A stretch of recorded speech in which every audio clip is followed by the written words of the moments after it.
Hello and welcome back to the Raspberry Podcast. Today's episode is sponsored by Yoga for BJJ. Yoga for BJJ is a website. It's also now an app created by Sebastian Brosch, who is a very high-level grappler and also a very good yoga instructor. And he's created this online resource, and the goal is basically, regardless of your skill level, whether you've done yoga before or your flexibility level, regardless of anything, there are programs, there are videos, there are resources on this site that's going to make you more flexible, more mobile. And the idea of that is twofold. One, if you are more flexible, then you're going to perform better on the mats. But more importantly, to a lot of people, it's about injuries, injury prevention, or recovering from niggling injuries that you have, or even some big injuries. I know some people have recovered from quite serious injuries using the programs on Yoga for BJJ. So if you're interested and you want to give it a go, they offer a 14-day free trial. You can also get a discount by using code word APE, or go to yoga4bjj.net/ape. In today's episode, I am joined by Braulio Estima. For those who do BJJ, he is going to need absolutely no introduction. He is truly one of the most recognizable figures in the sport. If you don't know who he is, then you pretty much don't do Jiu-Jitsu. But to put it very simply, he's one of the greatest to ever do it. It's been an absolute honor to have him on this show. I've really been looking forward to this for a long time. We finally managed to make it happen. It was an incredible honor to have him on here, and we had an incredible discussion. He had to shoot off early, so we only recorded 2 hours, but honestly, we could have done double, and he's promised me that he would come back and do another podcast, which I can't wait for. You also must excuse me, I was recovering from a little bit of a cold, so if you hear some disgusting nose blowing, then I do apologize, but it's better than me just sniffling through the entire way. But regardless of that, an incredible episode with an incredible athlete and actually an incredible person as well. I hope you guys enjoy this as much as I enjoyed recording it. Check it out. Cool, man. Let's do it. Let's do it. Firstly, Braulio, thank you so much for coming on here. Nice one, Daniel, man. It's been a pleasure. It's always been a pleasure to follow your career since we met back in the Milton Keys. I don't even know how many years ago. Man, that was probably 14 years ago. That's crazy. We're getting old, man. No, it's such a privilege to have you on here. I've wanted to get you on here for so long, so I really appreciate you making the time. I haven't seen you for ages, so before we start, just how you been, what you been up to these days? Man, it's been crazy. After my career, I stopped a little bit of competing in the last 2-3 years, and then I focus on the business, doing a lot of seminars, focus a lot on the Gracie Barra development here in Europe, together with my brother, and now Arthur is very much involved as well. So it's been great. One of my main reasons that I actually moved all the way from Brazil to UK was to spread Jiu-Jitsu, and then bringing my flag together with it, and that's what I've been doing lately. Focus more on now helping people around me to be able to live out of Jiu-Jitsu. Once it made a big difference in my life, so now I try to make a difference on other people's life. Yeah, and talking about Gracie Barra, that's always been such a big part of your identity as a grappler and something. How does that really work? Because not being in a Barra gym, it seems like they have this incredible infrastructure around it, which Just tell me a little bit about it. Just kind of enlighten me a little bit. Yes, how that works. Master Carlos Gracie Jr. He has a very big vision, which is really connected to the one of the desires that his father always had. For example, his Master Carlos Sr. always said if everyone in the world did Jiu-Jitsu, the world would be a much better place to live. Yeah, and with that mindset, one of the challenges that Master Carlos Gracie Jr. had was he has that focus and goal to put one Gracie Barra in every city in the world. By doing that, we're going to making a difference on each community that we're in, and by there, get close to one of the visions of the Master Carlos Sr., which is to make a world a better place to live.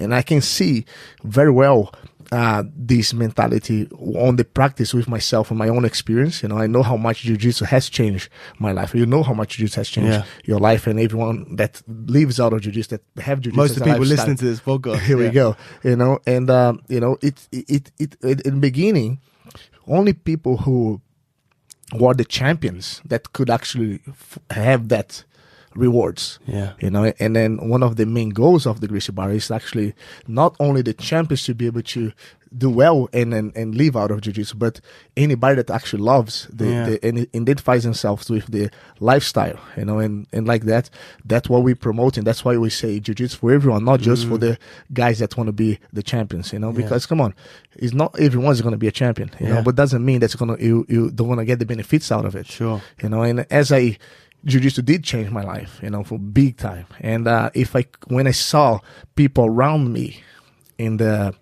on my academies, like when I started jiu-jitsu teaching, you know, my people that was close to me, and I saw how much a big difference had made on their lives. You know, people such like yourselves, like Abby, you know, and so many others, like Dave Iverson, who was my first black belts, and up until like today I have over 80 black belts, you know, around the world.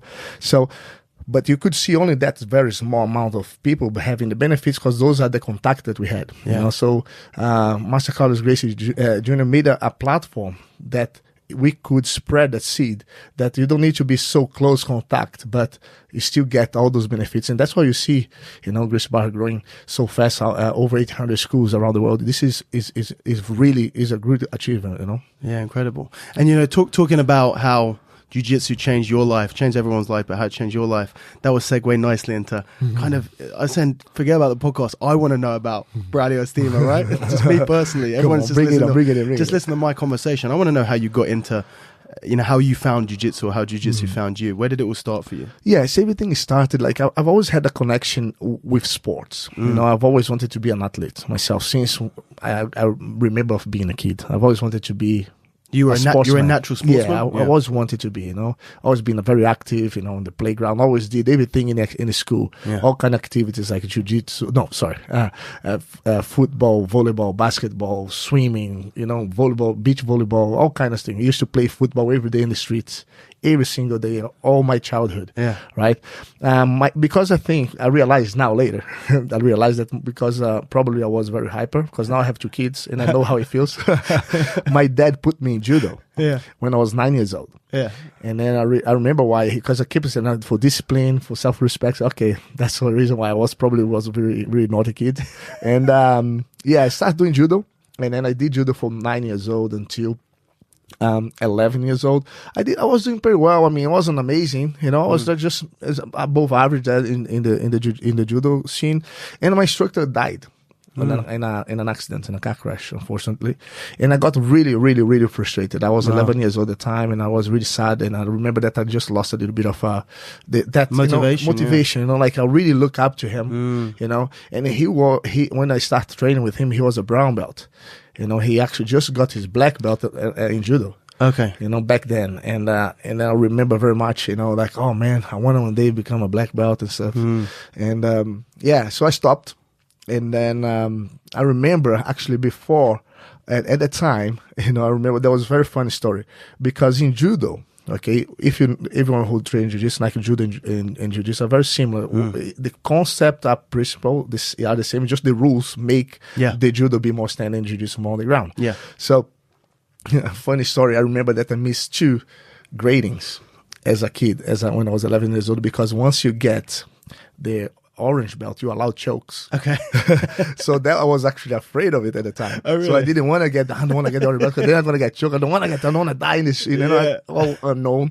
So then happens the circumstance that I stopped training, and then as all Brazilians, wanted to be a footballer. So I started training to be a footballer. Yeah. I wasn't that bad, but I wasn't that good at all. I think in Brazil, you got to be very, very good at football to make it, because everyone plays. Yeah. As I said, I play in the street every day. So you get, it's part of your game plan, your lifestyle. So what I did, I got into a team, you know, like a semi-professional team, started playing, but I'm never very, I saw in Brazil, I got a little bit frustrated with the football because of the clicking groups, you know, it's the connections, you know, that everything's very click, you know, that, and sometimes you are in the team that doesn't matter how hard you give your best, if your partner doesn't give the best, your team doesn't go forward, 100%. And then I felt kind of, come on, man, you don't sprint as much. You should sprint, and then you get a little bit dismotivated. The team don't win, and then you don't get to be seen, right? And I wasn't the best of my team. Neither wasn't the worst, but I saw people that was less, doing less, not better than me, going through because they have clicking groups. Uh-huh. And I saw people much better than me not getting through because they didn't have a clicking group, so they have connection. I didn't have connection. My dad didn't have a connection. I said, you know what's the point, man? Yeah. You know, like already 14, 15 years old. If you don't make by this time, like being seen by someone, you're not going to get making jiu-jitsu in football. So I was worried about not becoming an athlete at some point. So I've always been very fascinated by the Olympics, and in judo always been something that caught my attention because of something that I related to when I was 9 years old. And in the Olympics of 2016, I saw like one of our representatives in Brazil winning the medal in the Olympics. You know, Aurelio Miguel, and that got me really pumping. You know, I was like emotion. I was like you know, like I can do this. Man, what about if it's me there? You know, I really. You weren't training judo at this time? No, at all. It was watching. That was June. Yeah. I think June, July. I remember in 2016. Oh, 96. 96. I was 16 years old by this time. And then I said, man, it's time. I wanna go back in judo. What if I can do? Like, I still have time, man. 16 years old. I have a lot of friends that are doing well in the States Champions League. So let's try. And then I had a friend that actually introduced me, that was my best training partner back in the day when I was 9 years old. He started doing jiu-jitsu because he's also a surfer. Okay. So surfing jiu-jitsu in Brazil. It was really connected in Brazil. Very connected because of it's the bond that you created. The lifestyle is very similar. Hanging out on the beach all the time. Yeah, you know. We don't get that. That's not part of British jiu-jitsu lifestyle. No, it's completely different now. No acai. I mean, now we have some acai, but the coconut water not that much. And you know, and then we go. The guy said, "Oh man, I knew by the time I already knew about. I already been following the UFC 1 and 2 and 3. Okay. Royce Gracie called my attention. So, oh man, there's a Brazilian because we are very patriotic. I mean, people do you know what? I'm not sure that I've spoken to a Brazilian on this podcast. I've done a lot of episodes. I really can't remember. So if I have, I apologize. I've spoken to a few, like Elaine and stuff like that. But what was it like for a Brazilian interested in combat sport to watch Royce Gracie in UFC 1? Man, that was crazy. Yeah, you know. And at the time, we didn't have Sky TV. We didn't have YouTube. We had tapes, VHS tapes that you go and rent. You know, and then we didn't have Blockbuster at the time, so it wasn't very easy accessible. So it used to be. I remember on the freak area. Like, you know, there is a section that's the freak, like people, like, you know, people killing each other, kidnapping, UFC 1, 2, and 3, like back in Brazil. Just, oh man, and it was intriguing. Let's watch this. There's a Brazilian that went, man, I brought this home, and I showed my dad and my granddad. What's it called? That my granddad became very fond of Ivanov Taktarov.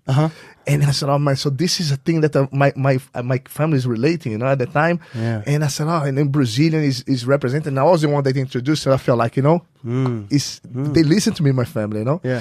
And then Royce Gracie, man, was the first time I saw what jiu-jitsu is about, and I really loved the idea of be able to beat someone without really damage them. Yeah. If I don't want it to. This is part of my philosophy every time that I watch the movie, you know, like to be humble, to be respectful, and don't be arrogant, and you know, I don't need to hurt you to control you. This was something that always called my attention, you know, and but at the same time, I don't want to do MMA. That's sure. Okay. UFC, MMA, cool. This is Vale Tudo at the time, Vale Tudo in Brazil, and then. In Brazil, and that's when it happened that I met my friend, and he said, "Bro, we have jiu-jitsu." I said, "No, but I don't want to go MMA. See, I'll stick with judo." He said, "I want to do judo because I want to one day become Brazilian champion judo, maybe go to Olympics." I'll talk to my friend. He said, "No, but come and see, man. There's no fighting, punching or kicking. Yeah. That's nothing. It's just like judo, but in the ground." I said, "Really?" I said, "Yeah, like Royce Gracie." He said, "Yeah." I said, "So let's go and check it out." When I got there, man, I fell in love straight away. I said, oh, man, I can do this. And as was a little bit of a new wave coming up in our state, you know, the biggest, like, by the time, there was no even a black belt on my seat, you know, so something new. I said, oh, this I could be the state champion if I train hard. Now, if I'm one of the first waves, you know, it's possible. So then I got to the idea was, you know what, I'm going to start doing jiu-jitsu to help my judo because they complement each other. I ended up doing pretty well in judo, to a certain level, to the brown belt. And then I fell in love with Brazil and Brazilian Jiu-Jitsu. I said, no, what? I'm gonna focus on that because I have a better chance to succeed and fulfill my dream of becoming a professional athlete on the sport. You know, and that's why since then I've been training them. So how old were you when you first started? 16 years old. Wow. I remember like yesterday, 3rd of August. No way. Yeah. So you started doing that. What was the gym that you were training at? It was called Freestyle, the academy that I started, and it like 1 year later became Gracie Barra. Okay, you know, with our professor went to Rio, had a contact with Carlos Gracie Jr., and then they agreed to open affiliation there. And my first time that I ever been to Rio, it was in '97. I was 17 years old. I went there for the Brazilian Championships, and I lost the very first fight. But, you know, with that dream, you know, like I got my blue belt, I think, with 11 months of Jiu-Jitsu or something like that.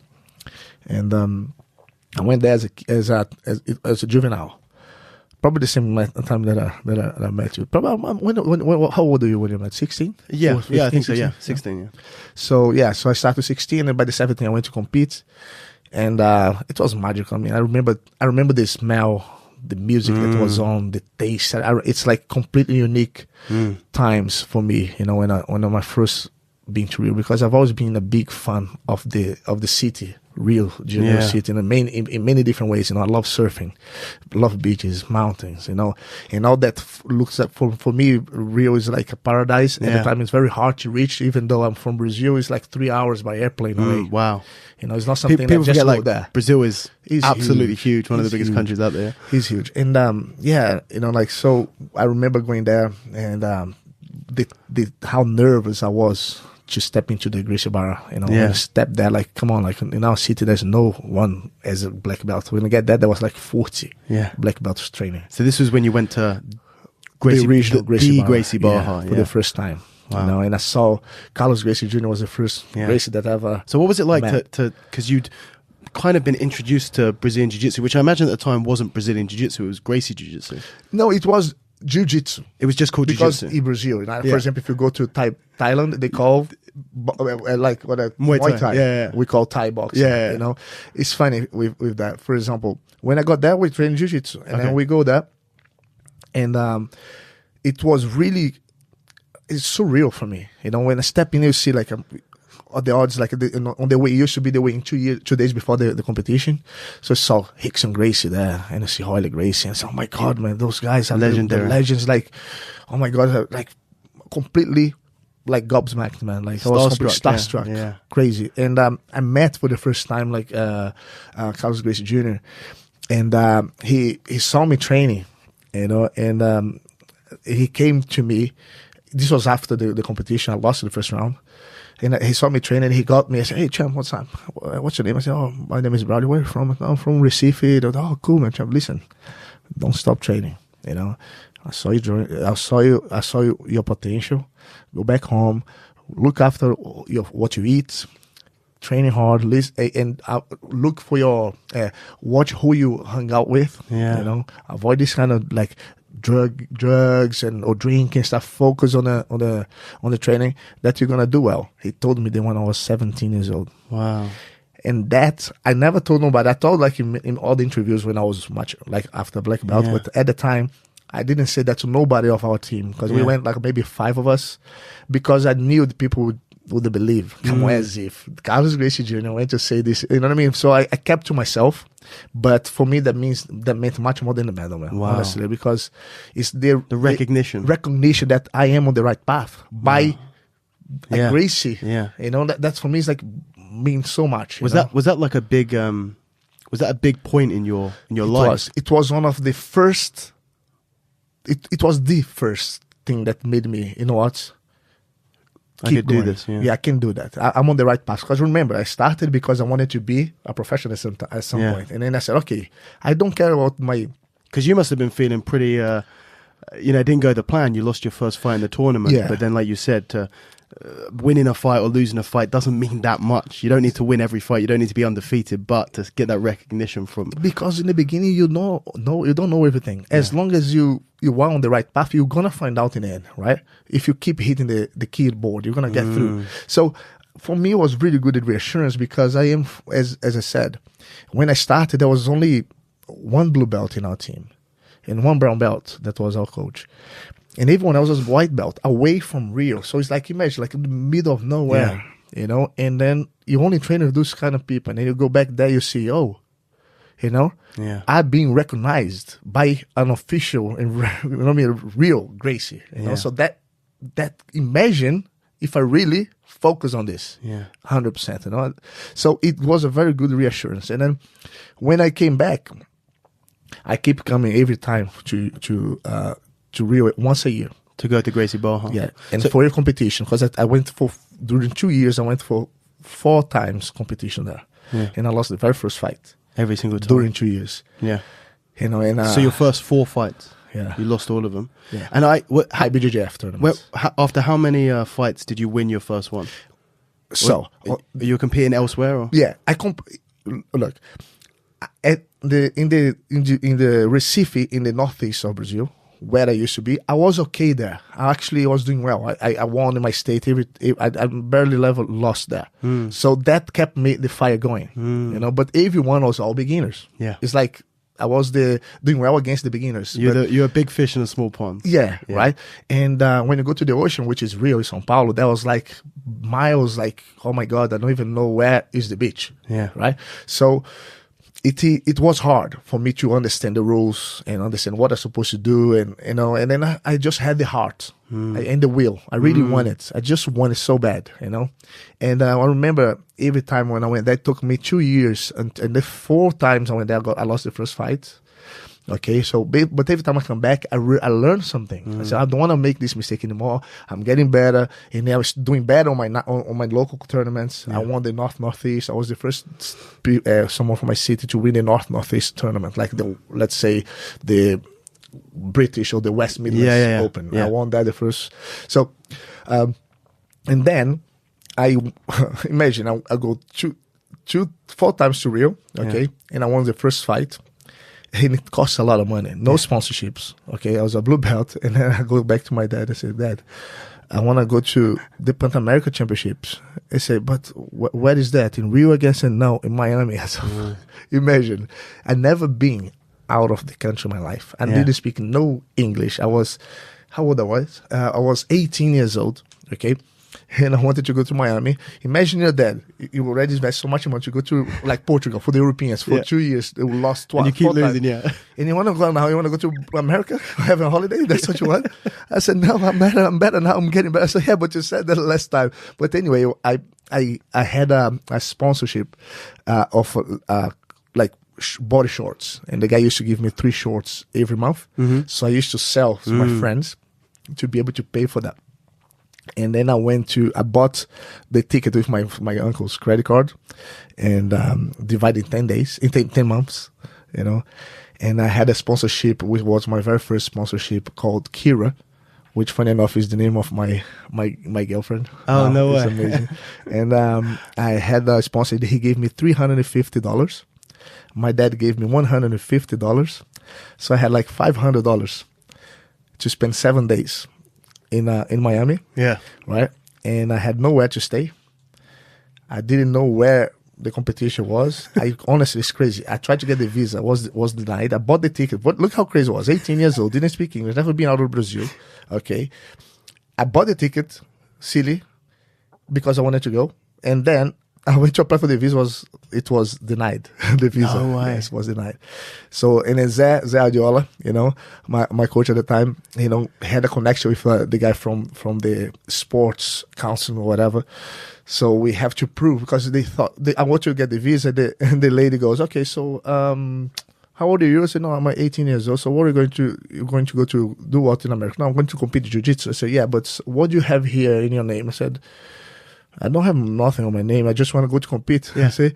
But they're worried you're not gonna come back. Right? I said, but do you have any goods on your name? I said, no. Did you finish school? Yes. Did you go to university? Not yet. It's next year. I said, so sorry, cannot go. I start crying.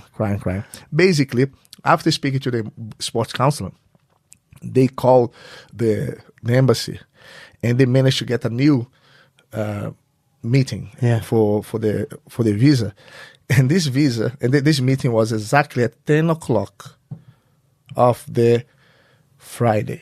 Yeah, my flight is at 2 o'clock No way. Same day. of the same day. Oh. You go to the appointment, you redo the interview, and then you have to come back and pick up the passport at 12:30. So from 12:30, I have to go straight away to the airport, to go. Me, myself, and I. Yeah. With nobody. I got a number of the confederation that at the time the IBJJF was in Rio. To when I land there in America, to call it to see where is the way in, because I don't even knew where I was. Man, it was so crazy. Wow. But when you really want something, Nothing will stop you. no, I wouldn't stop at all. And then I remember I got there, I cried. I got happy. I cried until I got the visa. Yeah. Okay, now I go. Boom. $500. I got to the connection in São Paulo, and I saw this guy completely like a costume of a jiu-jitsu fighter. I said, how will you glue with this guy? He already been there before, Pan America, something of the last year. I said, I'll go, hey bro, what's up? I said, yeah, don't worry, come with me or whatever, you're gonna be fine. Cool.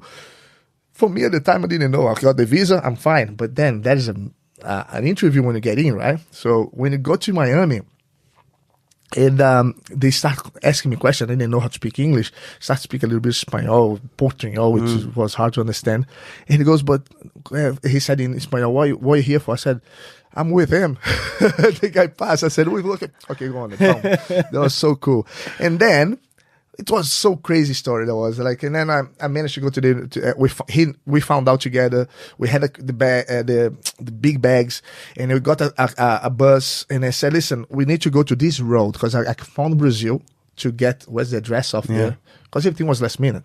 So this is the address of the weigh-ins. Okay, so it's this road, bam. Okay, just like whatever, this road. Man, in America, the road is huge. And each block is like a mile, man. Yeah. The bus left us 14 blocks away from the thing, and we walked in the back in the middle of the If you had to lose any weight for the weigh-ins, then that was it. If I did, that was it. That was it. And then when I got there, we walking in the middle, tired, comes a car and stopped just by us. I say, hey, Brazilian. I say, yes, of course you're Brazilian. Who else would walk that far with jumping in? I give you a hand. I say, oh my God, thank God, man. So everything just folded together. And then boom, straight away to the weigh-ins. And then when I got there, I saw like Pedipano. It was like a Master Cruz Pedipano. There was like Felipe Jerry, so many other guys over there. And then we did the weigh-ins, and I said, say, brother, so we are in downtown, so meet us there. I said, but where? So now that hotel, call this hotel, boom. Didn't say the name, man, honestly. Just go to downtown and find a hotel that we are. Can you believe? That's it, 18 years old. Just find the hotel. The hotel. I said, but dude, no, the city is full of Brazilians, don't worry. And then I saw a Brazilian, I started following him. Yeah. To ask her, please, can you tell me where Pedipano is? He said, okay, turn left, right, disappear. Anyway, as soon as I get to the hotel, it said, that's Pedipano, is it? Yes, but there's no space for the room. So, how much is the room? Okay, it's 150 per night. I said, I only have 500, which already be used a little bit, so I probably have 400 something. And then I already decided to, bro, me and the guy came with me, right? We on the challenge, on this mission. And then after that, I go, bro, we're stuck. We have no money. Okay, no worries. We will be fine. As soon as we come out, big van car. Braulio! I said, whoa, Jerry from the wing. Come in, we found you. Come in. I said, what we say? No, you stay with us. Don't worry. How much? You give me 150. Okay, and you stay in the room with us. So there we go. This is 150. So basically, Pedipano sold, okay, for everyone. That was about 16 people in the room here for 150 to be on the weekend over there. So it was 16 of us in a room. In one room? In a one room. So everyone paid. Sorry, Pedipano, if you watch it. Pedipano made a lot of money. He made a lot of money. Later, he was like buying like Casio watches, all kind of things. He made a lot of money. A lot of trainers back home. And then, but anyway, we slept in the floor, so it was fun. That's good bonding, you know. Yeah. And then went to the competition. This was one of the most disorganized competition ever IBJJF did. That must have been beginning. It must have been one of the first ones they did in the US. Yes, it was the third or fourth. It was in 98? In 99. 99. January. The Panams used to be Janury 99. The time of the Europeans. I never even knew that it was in Miami. Yeah. I thought it was always in... it was crazy. They don't know it was in Miami, because it used to be Orlando, then Miami, then Orlando, then went to California later. Yeah. The first one, it was in Hawaii. No way. Yeah, in second. Wow. And then was Miami next. And after that was in Orlando, because of this was disorganized. Something happened. Basically, because they didn't expect so many people going. I remember that when we fought, Brady Pan was fighting at 3 a.m. of the next day. No. He's still fighting the absolute. That was crazy. No way. Yeah, that's crazy. But he was a blue belt at the time. Peter Pano was? Peter Pano, yeah. No way. So that competition, I won for my first time. I won my first fight, and I won the second, the third, the fourth, and I won the whole tournament. Wow. And that was one of the most memorable tournaments that I ever had for my, how perseverance that I had. I put on my mind, I really wanted. And I knew I had lost the 4 previous IBJJF ones, but I knew that I have learned a lot from it. And also, I was very motivated to hang out with the people that I have been meeting on every trip that I've been there, and to be part of it. At the time, there was a little bit of a discrimination. For the guys from the north, we call it the Paraíbas. You must have heard before, and then when I won, I was straight away accepted by all the Rio de Janeiro crew, you know, and it just became one. And from there, I felt like, you know what, this is for me. That's it. But man, what an incredible lesson. Yeah, I think so many people, they see you now, or even you over your career, how successful you've been, how rarely you've lost, how many titles you've won, and they don't see before that 4 tournaments in a row where you lost the first fight. You know, and even people who they lose their first fight or their second fight or their third fight, and they'll ask me, you know, well, I must suck. I go, I lost my first load of fights. You know, Braulio Estima, one of the, you know, without trying to blow too much smoke, one of the best to ever do it. Thanks, mate. But can lose their first 4 fights. And instead of going, you know what, this isn't for me, I'm going to work harder, learn from my mistakes, and then go and win an even bigger tournament. Exactly. And that's it. That's one of the characteristics that I always had. I think it was very much from my dad. My dad always put that in my mind, you know, even in a joke way. You know, if I fall, since 3 years old, stand up and be ready to fall again. Yeah. Stand up, you know, that's became one of the big motto of my life, there's a Japanese saying, fall 7 times, stand up 8. Yeah. And that's became one of my biggest motors, you know. It's like water and rock, man. If they keep hitting, sooner or later go through. And and if I had lost the Panams, I would still be trying till today, because I would never forgive myself for not giving or for giving up. Yeah. You know, I hate to be considered or feel that I quit. You know? I love that Pan Am's victory wasn't a make or break moment. It was just, this is where it paid off. And if it didn't pay off, it would just be the next one or the next one. Yeah, I didn't go for that. It's got to be that one. And if it's not that one, it's over. I never had that. I'm going to try this time. If it doesn't work, that's it. I never had that. I just, you know, and I never aim to be better than anybody else. I've always tried to be as good as you could ever be. Yeah. Because everyone has your own limits. Everyone has your own limitations. Everyone has your own attributes. It's about understanding yourself within. That's the secret in Jiu-Jitsu, you know. It's not try to copy someone, but understand and try to make your own way and understand yourself within. Once you understand yourself within, you will recognize, you will see how much you can go. Not, I cannot go further than him, or I can be better than him. What if your potential is better than his? You're going to be limiting yourself down. And if you are not nowhere close, better, your potential never goes to him, you're going to put yourself too far up, you're going to get dismotivated, stop. So I remember when expectations is one of the things that I always dealt really well after a few lessons in practice, you know, because sometimes when you expect too much, you set yourself for disappointment. Yeah. You know, so I've learned, and this is one of the biggest lessons as well that I bring to you outside of the of Jiu-Jitsu, you know. For me, Jiu-Jitsu is the best metaphor for life. Yeah. I can have a metaphor in Jiu-Jitsu for anything in life. You can even ask later. But what we do, when I first time I went to expect that I was getting my blue belt. I had 3 stripes, and I said, this is my time. It's going to have this seminar. It's going to have grading tonight. I bought a blue belt. Probably left in the bag. It's my time. You had the already embroidered one. Had your name on it, like said, the date on it. That beautiful, And I was like, tonight is my night, because I'm doing well here. So tonight's my night. I'll get it. And I didn't. And I stopped the call. I thought, this is a joke. He's gonna call me in a bit. And he didn't. My professor at the time, Charles dos Anjos. He's in America now. So a very good guy. And man, I didn't get it. So I got so disappointed. Go back home. I cried in the bathroom. Having a shower. Threw my blue belt away. But the thing is, why I did that was because I expected.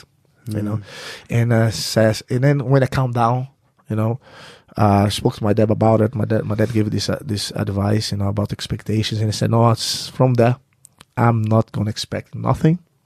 I just gonna go back there and train and do my best. And if it is, it is. If it's not, it's not. I'm not gonna be doing to prove nobody wrong. I'm gonna go there to be as good as I can ever be. Click my eyes, 4-stripe black belt. It's passed so fast." Yeah.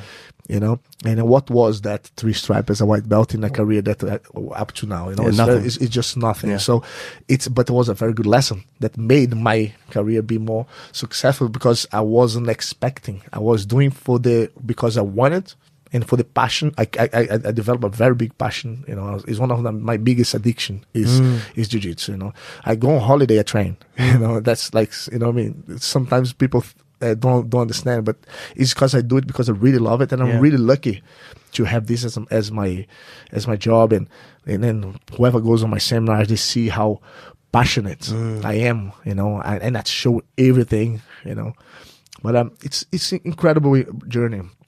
A lot of people ask me for what made you understand jiu-jitsu this way. It's not something that goes so.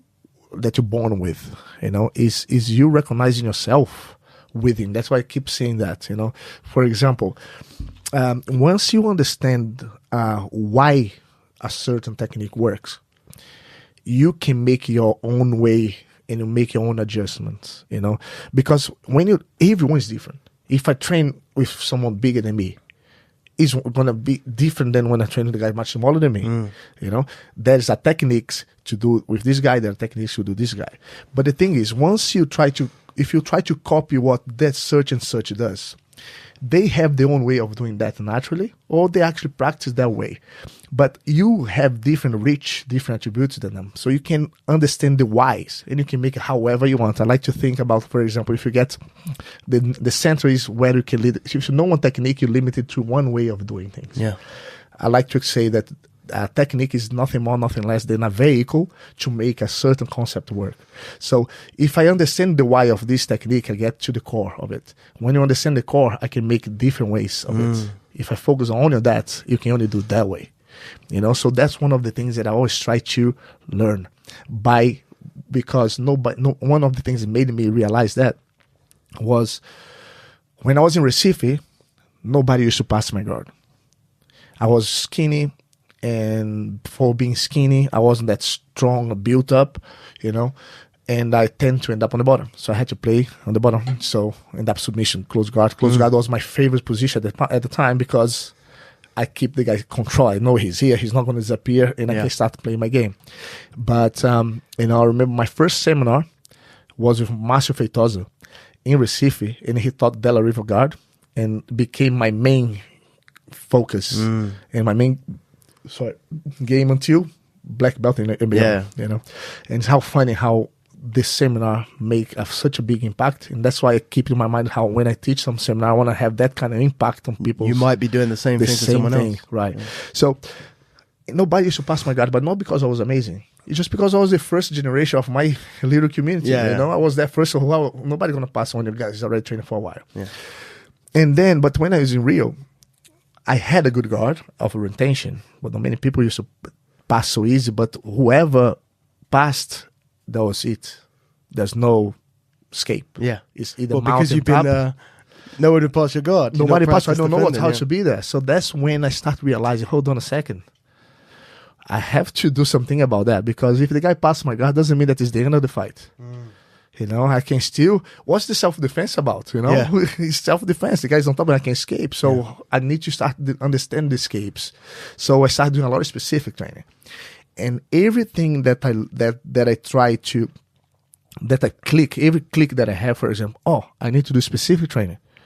The problem at the time was side control and mount. But if you clicked specific training, is a specific training clicked for everything.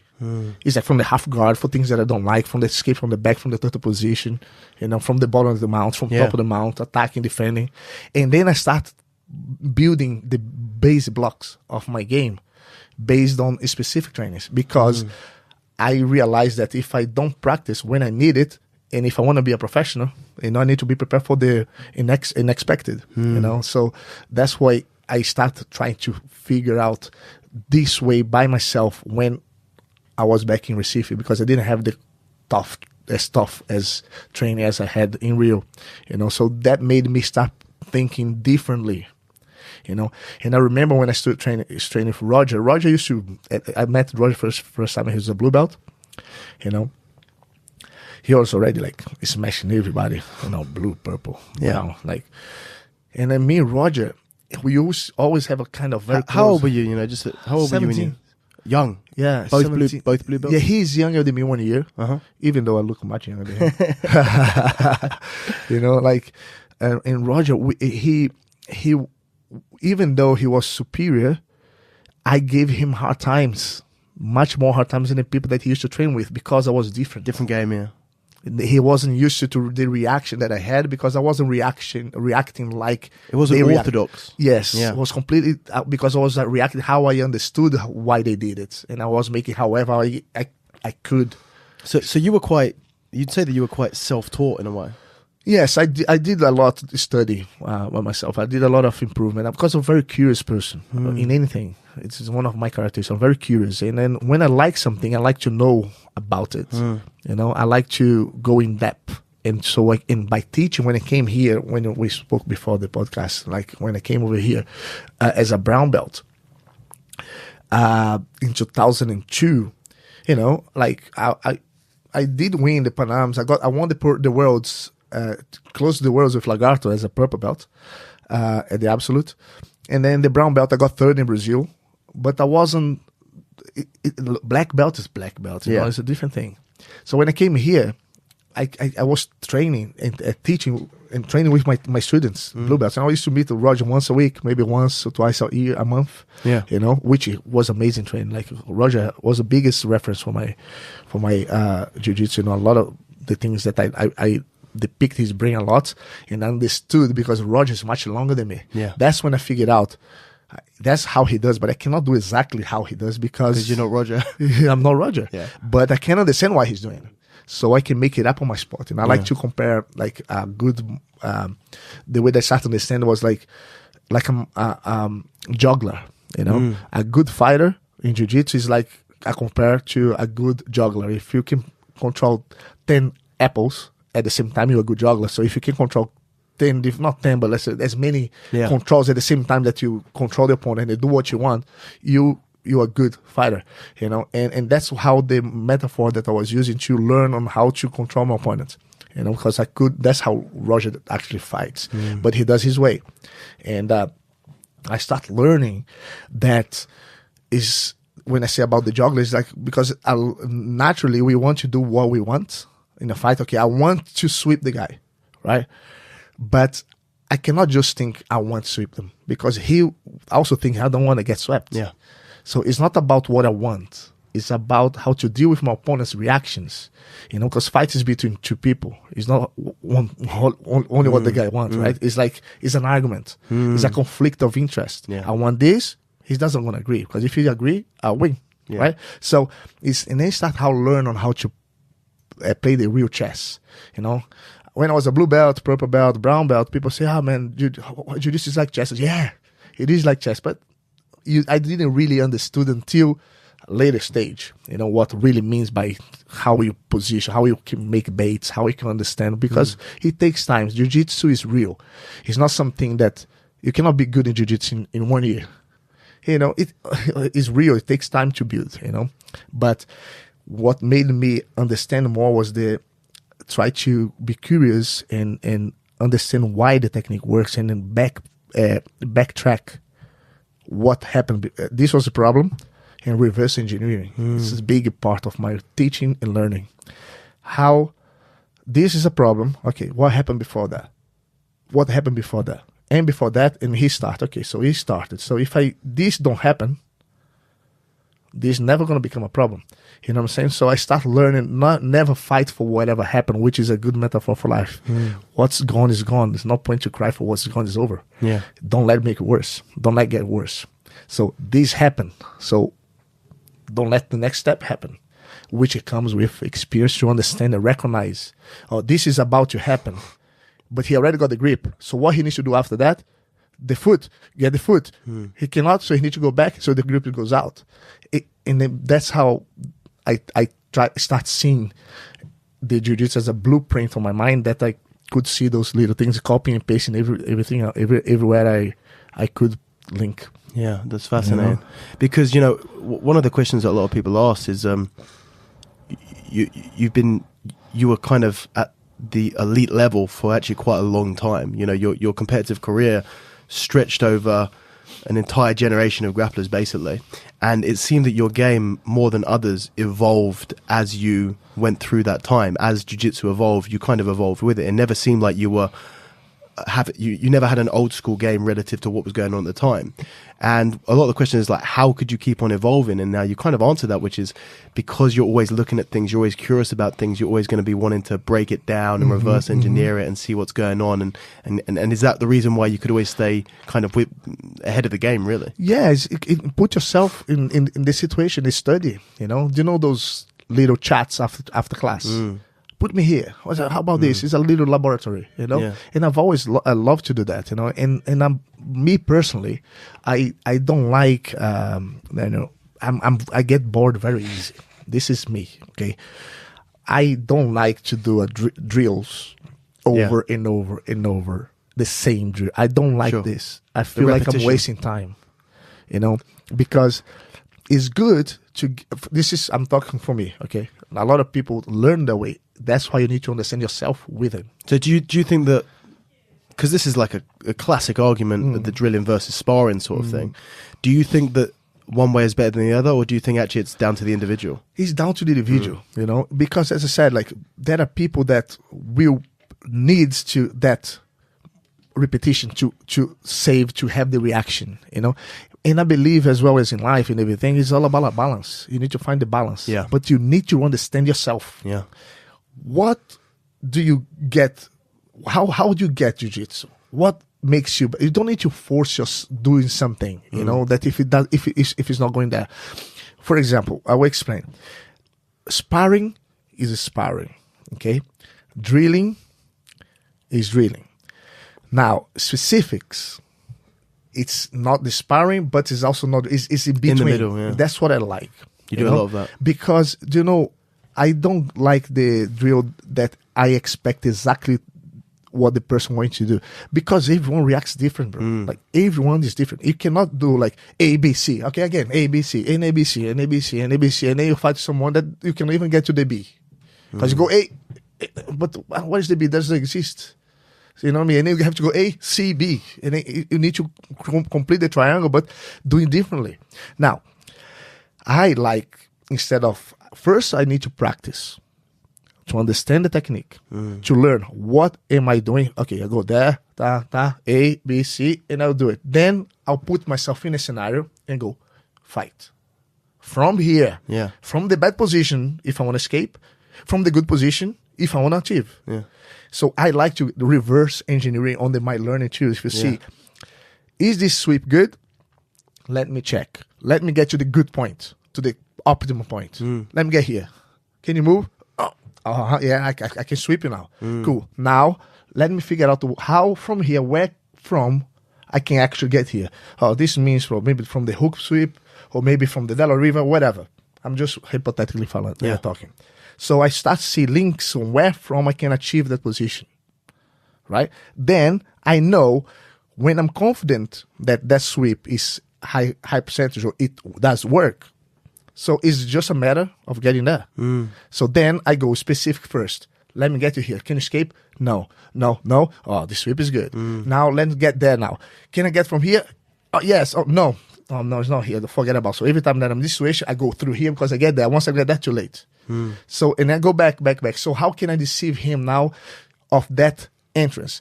I'm going to go to the left. He works. I go to the right. I'm too late for him. Because fight is an argument. So whatever you do first, you will be always countered. That's why when you learn jiu-jitsu, when you are a jiu-jitsu fighter, you learn to take down. You never take down the other because you just start like double leg, like from miles away. Yeah. Guys see you coming, you know. You got to have something off of that. Something before. Because wherever you do first, there'll be, if you go, ha, the guy going to, so you cannot, your main goal cannot be set as first thing. Okay. So you need always to do something of that. But then it's got to be realistic enough that they can be realistic. It's going to be tempting enough. Yeah. Either giving or even a push that if he doesn't post, he falls. Yeah. You know, and then you learn with time, you know. But that's how I like to think, and that's how I pass it on to my students as well. Yeah, and I kind of agree with you. I was smiling at one point where you said that you said it a few times, but the jiu-jitsu, the fight's like an argument. And I always say that to my students, like everything you do, they're going to want the opposite. Exactly. They disagree with you because if they agree with you, then you win. Exactly. There's no problem. There's no fight. So if you push, they push back. If you pull back. So like you said, you know, you never go for it first. If you want to pull someone towards you, you push them first, and as they push into you, then you pull them. You know, so and one thing as well, like that is very interesting that it's hard to put in to understand, like talking, but when jiu-jitsu is not a tug war. Yeah, tug of war. Yeah, tug of war. Yeah. It's not a tug of war to whoever wins one side or the other side. Yeah, jiu-jitsu, it's like a many tug of wars, but on a specific place that you need to put the center. Sure. Right. So if I pull, okay, if the guys pull back, I need to pull just enough to get there, the specifics. And you know, it's not like 100% and 100% back. You know what I mean? It's like you need to. Everything's got to line up. Yeah, it's got to line up, and then that's why sometimes you pull. If the guy's stronger than you, you can sometimes you pull him. He loses balance, so he needs to pull back. Because it's like both ways. It's not like whoever pull 100% the strongest wins.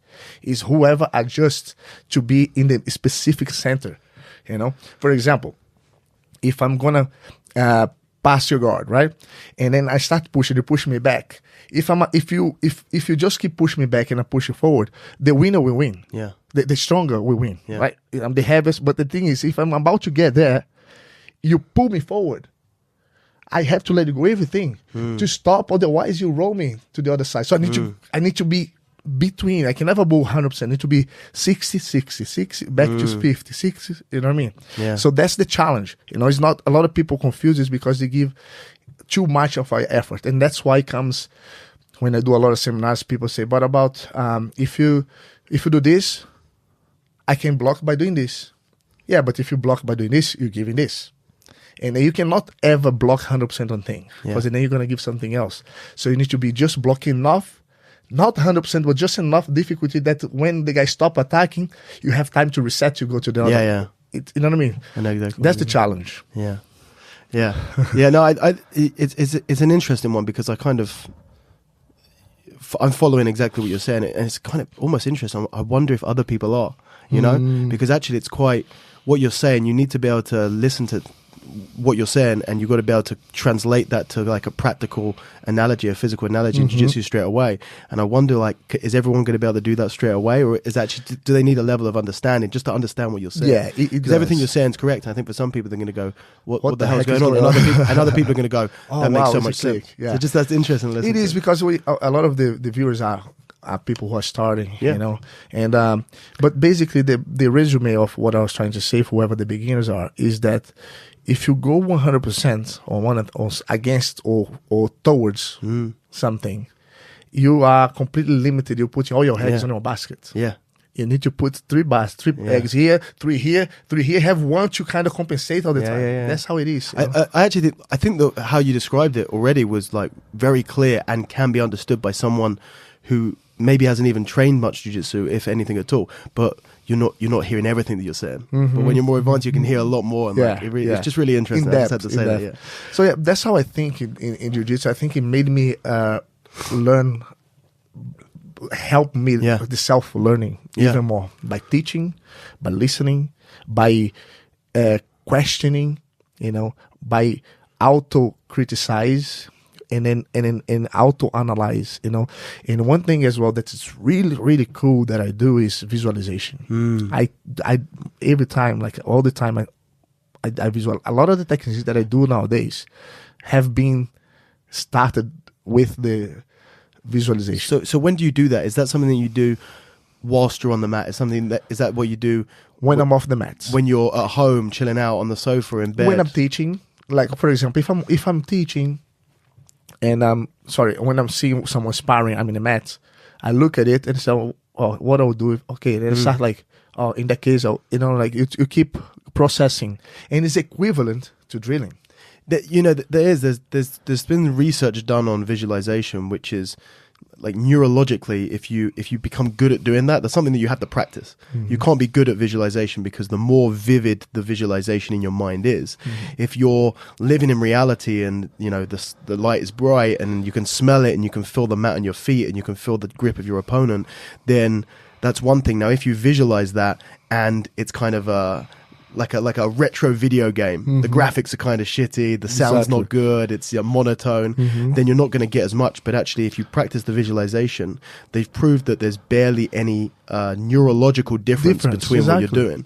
So I do this a lot. I think it's a really good bit of advice, and actually it's something that I said to my students not too long ago, which is because we split the class in half, like half spar, because we don't have enough space on that, half spar, and then the other half are standing around. And you see some of them will chat to each other, and some of them will go and play on their phone, or some of them won't pay much attention. Like, you guys can be training right now your minds. Like, watch what other people are doing. Like, exactly like you said, when I'm watching someone spar, I'm thinking, do this, do that, and they don't do it. Okay, now try and do this. And actually, I think that's a resource, because so many people, I always say, I've said it so many times on this podcast, that teaching jiu-jitsu is such a good it's such a good tool to advance your own jiu-jitsu. Yeah, you understand yourself more. Yeah, but a lot of people don't have the privilege of, like I did when I was a blue belt. I could teach jiu-jitsu probably as well. You probably started teaching jiu-jitsu actually quite early in your career because there wasn't much jiu-jitsu.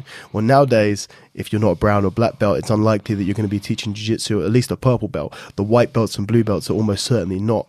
So what ways can you kind of get the benefits of breaking it down? And one of them is just watch people spar and actually be putting yourself in their mind and trying to think, what would I do in this situation? Exactly. And also, one thing that I really, really recommend is sharing.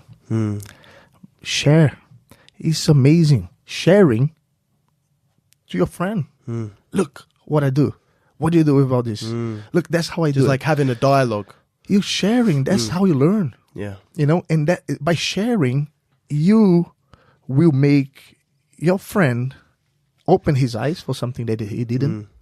And he will blossom out of something else that will be shared back to you. And then you will see the blossom. You'll see, oh, how about that? And then he will come up with something different now that you can pick up because it was from your sharing. Yeah. So you have kind of the seed also. Yeah. When you see, oh, I can also do that. And it's out. I mean, sharing was the teacher, like you, the professor, is usually one on the main class, okay?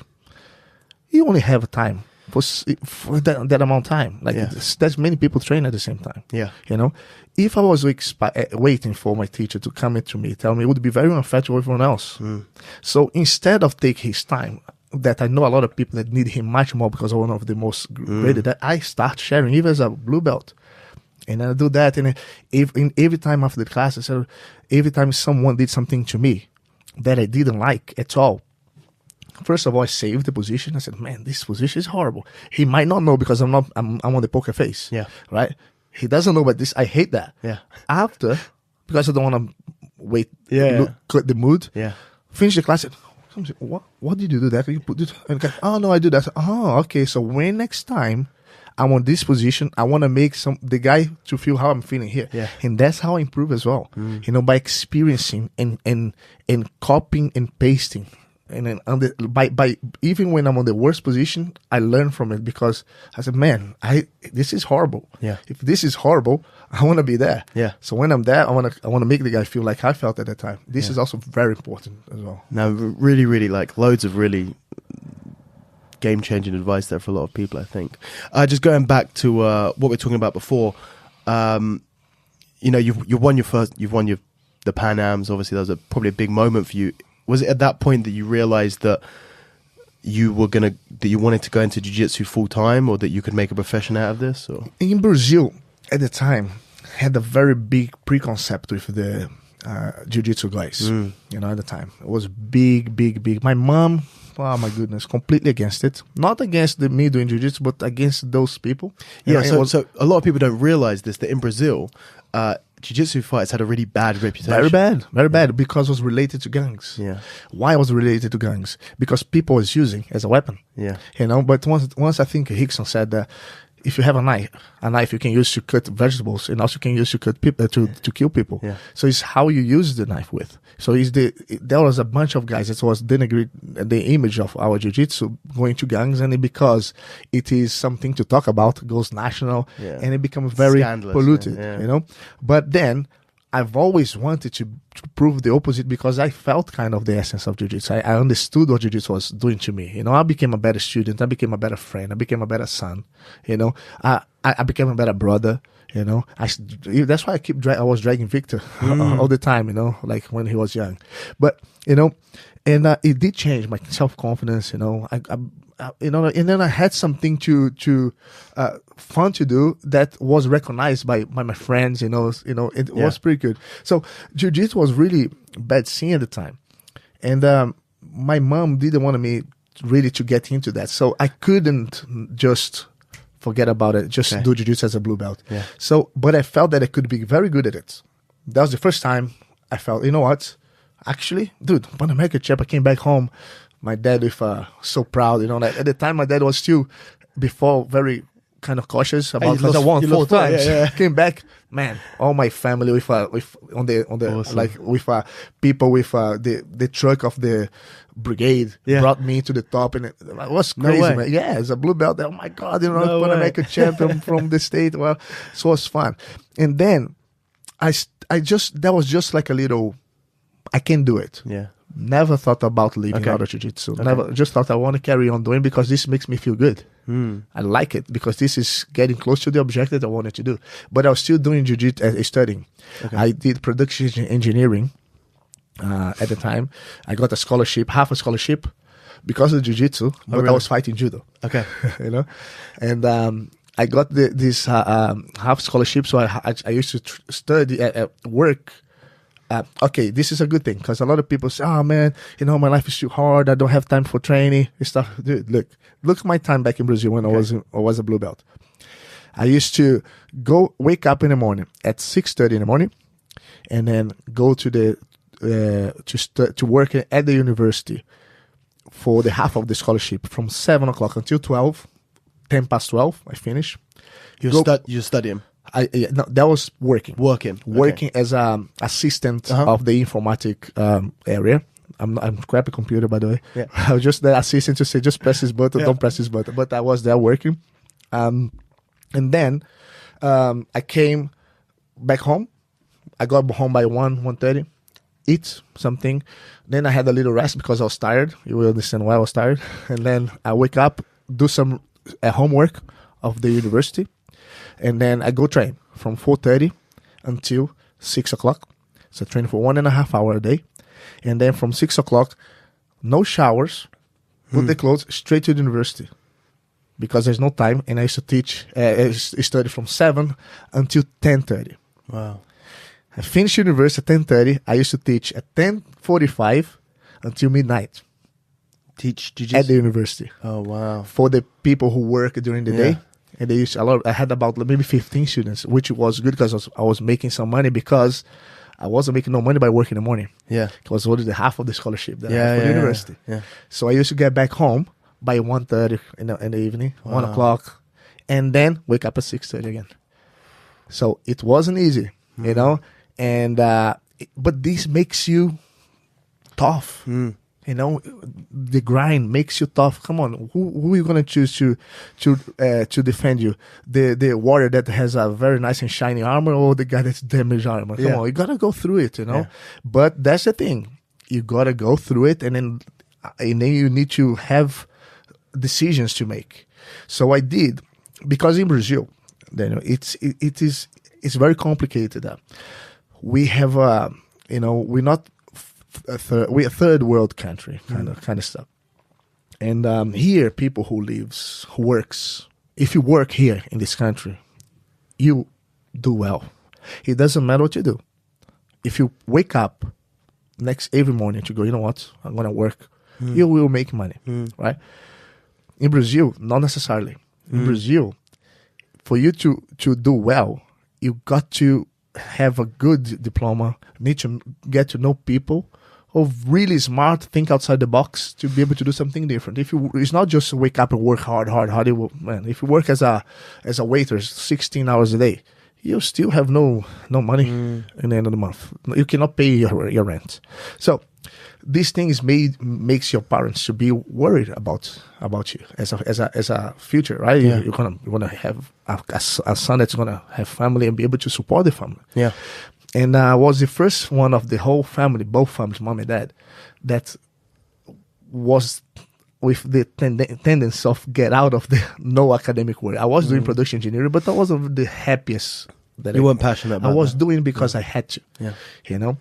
And I started to understand that, man, I don't want to do something that I'm not passionate about, because everything goes ups and downs. And I know that when I hit the down doing this, I will just kick this off. I just want to know what I don't want to do about it. But if I do jiu-jitsu, on the down, I'll be smiling because I'm just going to keep going because I like it. It's my passion and it's pleasurable to do it. Yeah. You know? So when I was in 2002, I had a very big, fork junction. Yeah. I had to, it's horrible. Again, nothing comes easy. You know, sometimes you go, man, shall I not? I was in doubt. I had the doubts. I wasn't sure. I was a brown belt, but I didn't know I could. I never thought I could win a world championship as a black belt. Yeah. As a brown belt. But even then, they're probably, back in 2002, jiu-jitsu was so new. No one was really making proper money. No money at all. Like being a professional, only sponsorships. Being a professional jiu-jitsu fighter wasn't really a thing. No. And then what happened was, by that time that I was in 2002, we saw some of my idols stop competing because there's no money involved. You know, but then with jiu-jitsu going to America, spreading, the money started to come in. Brazil always look up to America in many things. What they do, and if we say in Brazil that's it's just a saying that the saints that are from our location, they don't do miracles. Yeah, we say that is a saying. Yeah. So what does it mean? That if we are the locals, it's not going to be. It's just one more. Yeah. But if things work outside, that one works. So when jiu-jitsu starts showing up and appearing and and then Brazil starts, actually it can. The same thing happens with the UFC. The UFC had to go out. Yeah.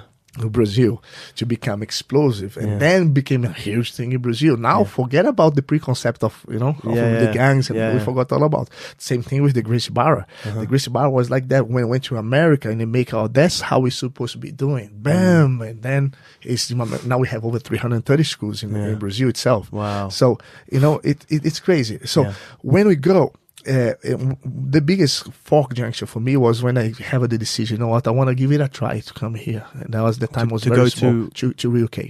To UK? Yeah. Why the UK? UK was the opportunity. I learned, especially through my dad's and people that my family and advices, to don't miss opportunities. If I could choose, I probably had chosen America at the time. Yeah. Because California weather, is awesome. Beach, I always had that American kind of. I'm glad you came to the UK. But to be honest, if me I was too. you, I would have gone to California as well. But it's me too. But the thing is, I think everything happens for a reason. Yeah. You know, if I was in California, I wouldn't be so focused. Yeah. I would be thinking about going to the beach. Yeah. You know, but and when I came actually was, I came here, Alan Pozo. You know, he's from he actually the same place. Yeah, he's from my same place. Yeah. So basically, he was in a holiday. At the time, he wasn't really involved in the jiu-jitsu profession. He was just training. He was a blue belt, I guess. And he said, "Brother, man, why not come to UK, man? Jiu-jitsu is growing there. You know, like there's nobody there, man. It's a good opportunity because I was already a brown belt." Yeah. Well respected in the country, in my area, in my state. Okay, so man, why not? The university, family, whatever. And then I took a while to think about it. And then I realized that, you know what, why not give it a try? So I put a hold on my I asked my dad first. And I had a first conversation, had man to man with my dad. I remember, like, I get emotional. I get a little emotional. I had a first conversation with him, and I was 21 years old, I think, at the time.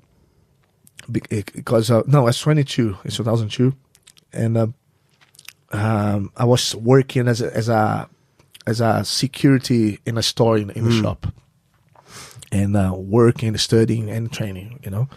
And I was doing that on the weekends, and then I got my dad to talk, and I explained the situation. My dad is separate to my mom, so I wasn't there with him all the time. I said, "Oh, Dad, I wanted to try to go to UK. I've never thought I would ever leave my family. Yeah, never thought. I never wanted to have to leave my family. You know, my brother. Man, I would never love my brother. Like I was really, you know, close, like as a kind of father figure with the brother, because I spent more time with him at home. And I spoke to my dad, and my dad was always been very supportive, didn't believe in me as well. So, but he was really concerned about it. He said, "My brother, you're going to stop the university." I said, "No, Dad, what I'll do is I'll stop the university for this holiday. Okay, in Brazil, you have 2 months holiday from December, January, for Christmas, and then I would come for 2 months and see how it feels, you know, and then if it is what I expected it can be, maybe I can stand or not." I said, "Are you sure?" And I came to him and said, "Dad, listen, if I want to be the best in this, okay, and if you are the best in something, you'll be okay. You're gonna have people around you that will support you if you are the best. And then I said, listen, if you are the best wall painter anything in the world, if you're the best, you can make okay. it. Yeah. If you're the best gardener, you do okay." Man, he looked at me with bright eyes. You're ready. And then I called the school and the university, and I closed for the 2 months, and then I think by the time he knew, you know, I was going to go and stay, you know, and I came, and then I remember first time I did a class in Brighton, you know, like the third day I was here, and then in 1 hour and a half, I made more than one salary, minimum salary. Wow. In Brazil. Wow. I go, bro, this is paradise, because I would do all this for free. Yeah. You know? And I'm getting paid for it. You're getting paid for it. That's just amazing. I remember the taste. I made 75 pounds in 2 hours class. I was like, you know? And then I started discovering that's possible to live out of jiu-jitsu, you know. And then I fell in love with this country, you know.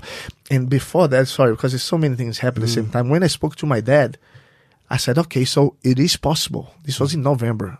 I said, hold on a second, Roger has been to America, to UK. And hold on a second, I call, Roger, how's it going, brother? Listen, you okay? Yeah, I'm okay. Look, I'm thinking about going to UK to spend 2 months there and see what's happening. He said, I am just boarding to go to UK now. And I said, no, really? And I came here, and then we met, and he got me a phone, and we started contacting, and then he said, Braulio, look, I cannot put you to train here, to work here with me, because my dad already agreed to Felipe Souza to come here. The guy's already coming, but I'm staying here with him. But we moved in just to London, but we were in Birmingham. Yeah. So the guys in Birmingham has no instructors. I have a seminar in 1 week time. You come with me. If they liked it, you stay. I went there. They liked it, and then at Stevie B's, you know, and then I went and the rest is history. yeah, man, like crazy. Wow. It's so. I mean, when you stop to think, you know, you forget it because I don't like to be talking about the past and even my achievements. I don't like really. I'm interested now in what's coming. You know, I'm not this kind of keep bragging, but when you stop to think, man, so many beautiful things that's happening, and it was so hard. And a lot of people, as you say, oh, you see Braulio, whatever, but man, it's hard forever. It's never. If it was easy, I would never be here because it wouldn't be real. You know. Yeah. So that was 2002 that you came and you moved to the UK full December, November 27 November. So I don't know how you remember these dates, man. Special. Savant thing going on there. Look, Go on. Sorry. And then I start for the first time in my whole life. Yeah. I did fully jiu-jitsu and work out. I never worked out. Yeah. So for the first time, I spent everything that I do is toward jiu-jitsu. I didn't study. I didn't work somewhere else. You know, I was like, oh man, that's cool. And then I start training with my students over there, all white belts and blue belts. I start work out with Stevie B's, you know. And then there's Barry, Andy, Rachel, Glenn Broderick. I lived with Glenn, you know, for a long time. And then, you know, Little Paul, which is Paul Cole, that is now in the north. And now we there, and then I start training. And that was the Pan American Championships, going on in February in California as a brown belt. And then for the first time, I put an effort of 2 months training hard. Yeah, you know. And then it was me, Dave Coles, Andy Roberts, Jude. We all went together to compete. I had a tonsillitis because I've always had like very bad tonsillitis. But I said, man, I trained so hard for this. I don't care. I'll do it. But I did one of my best tournament in the whole entire world. Really? I fought 7 times. Wow. In your weight division? Weight and absolute. Wow. And I submit everyone together under 5 minutes. I heard about this. It's a record. That was crazy. I was like, you won weight and absolute? Weight and absolute in all fights together, 5 minutes, 24 seconds. Jude has all this video. Jude, give me some video. Okay. Man, I was like, then, when I came back, then clicked in. I can. Okay. That's when I clicked the moment that I said I can be a world champ as a black belt. So there were like 2 very, very identifiable moments. There was the first moment I can make jiu-jitsu my living. That's just teaching though. And then it was, I can be a world champion. Yeah, this is in 2 months. And then I felt I'm on the right path. You know, and then after meeting, like going back, talking to Master Carlos Gracie, talking to Roger, talking to the black belts, Hanzo Gracie, you know, I start seeing what they were teaching. It was exactly what was going through my mind at the same time with the concepts. And I start reassuring, and then on, and then you just keep ticking the boxes, and improving and learning from it, you know. Man, it's so beautiful, and then that's why I love what I do. You know, it's such a beautiful, not easy, beautiful journey. You know, it's just hard, but we didn't say that was going to be easy. We didn't say it was going to be worth it. You know? Well, you know, like overcoming the obstacles and the difficulty is what makes a lot of things beautiful. You know, if it was easy, it would be pretty boring. You know, and this made me a stronger person outside the mats as well. And I realized that, come on, man, if you really believe, you can do it. If you focus, if you grind it, if you give your best, you can. You know, and it happens a story for Jacare, which was one of the biggest achievements that I ever had in my life. What was that? Against my victory against Jacare. And 2011? In 2011. But the reason that was the biggest achievement is because by the time Jacare has always been my, since Brown Belt was my biggest rival, you know, but he was the guy that I wanted to beat, you know, and he had beat me 4 times. Okay, by submission, by points. I was getting closer. And then he stopped competing for the MMA. And I won every competition when he wasn't in. And he was the little rock on my shoe. You know, and I said, man, I want to prove to myself that I can beat him because, you know, it's like, you know what I mean? Like the man-to-man thing. I wanna know that I can be the best. I wanted to be the best at the time, sometime, because that was my goal. I wanted to. And I remember like when I first got my black belt, I got my black belt in January.